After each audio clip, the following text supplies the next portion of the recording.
Everyone, now we will talk about the synthesis of the adenosine monophosphate and the guanosine monophosphate. Up till now we have formed the compound called the inosine monophosphate. This inosine monophosphate is converted into adenosine monophosphate and the guanosine monophosphate, and this reaction requires energy as well as it also requires a source of nitrogen. So first of all, let's talk about the formation of the AMP. The AMP here, a mnemonic here you can say for you to remember is A, G, A and G, A, G. Okay, the AMP is formed and the GTP here will provide the energy and the aspartate will provide the source of nitrogen. The energy will be provided by the GTP in the formation of AMP, and the aspartate will provide the nitrogen source. But in case of the GMP, the energy will be provided by ATP and the source of nitrogen will be provided by the amino acid glutamine. Okay, now let's really go into detail of the pathway that involves the formation of the AMP and the GMP. First of all, let's talk about the metabolism of formation of the GMP, guanosine monophosphate. The formation of the GMP involves first reaction is that the inosine is converted into a compound called the xanthine monophosphate. Basically, the inosine monophosphate is dehydrogenated. That NAD comes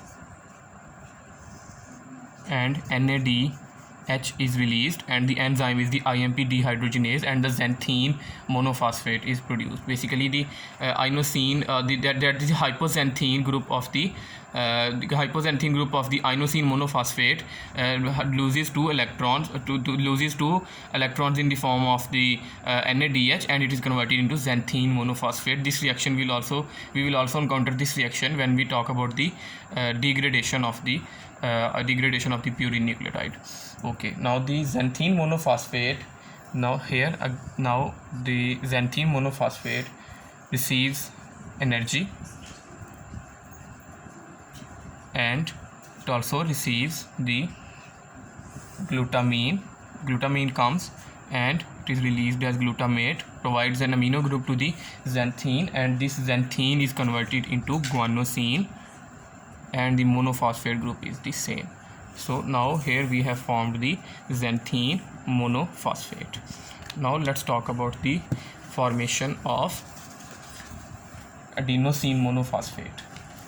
Basically, the adenosine monophosphate formation from the IMP involves the first reaction which is now in the formation of the GMP. The first reaction was the dehydrogenation, but here the first reaction is that the aspartate comes, it enters this pathway, and GTP also enters and it is released as GDP, and the IMP is converted into a compound which is called the adenylosuccinate. Now from this succinate compound, this succinate is converted into fumarate,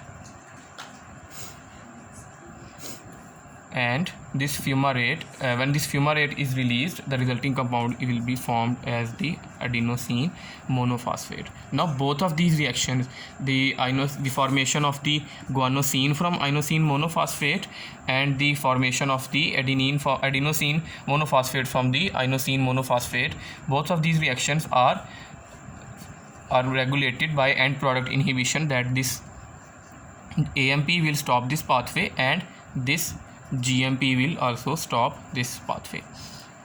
Okay, now let's talk about the metabolism of the formation of this GDP and GTP and ADP and ATP, that how these monophosphates are converted into di and triphosphates. The formation of the GDP and GTP from GMP and the ADP and ATP from AMP involves the phosphorylation of these compounds, and the phosphorylation will of course be carried out by a group of enzymes called the kinases.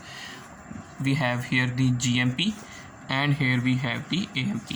Now both of these monophosphate are acted upon by two different enzymes. The enzyme here will be the guanylate kinase, and it will convert the GMP into GDP by the addition of a phosphate group from ATP, and ATP will be the phosphate donor. And here the adenylate cyclase, the enzyme is called the adenylate kinase, and it will convert the AMP into ADP. Now the conversion of the GDP into GTP and the ADP into ATP, these reactions are metabolized by a single enzyme called the nucleoside diphosphate kinase, and hence the GTP is formed and the ATP is formed, which can be either incorporated into DNA or they will be degraded. In the next video, we will talk about the pathway of the purine salvage and Lesch-Nyhan syndrome. Thank you very much.